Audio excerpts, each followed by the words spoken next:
Жақсылық Мағзымұлы 1944 жылы Жанарқа ауданында туған. Ұстаз, күйші сазгер, КСР мәдениет қызметінің үздігі, Қазақстан Республикасының мәдениет қайраткері, бүкілодақтық халық шығармашылығы фестивалінің лауреаты, Қарағанды педагогикалық институтын, Тәттімбет атындағы музыкалық училищені бітірген.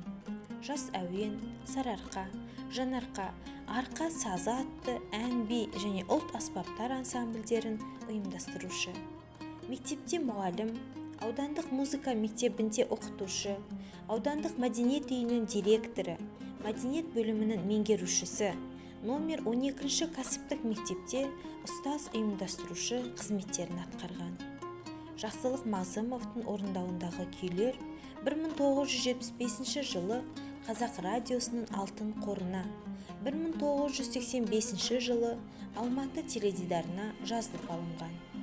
Өз жанынан Қуаныш, Жұбаныш атты күйлер мен Ақтау әні, Жанарқа сияқты әндер шығарған.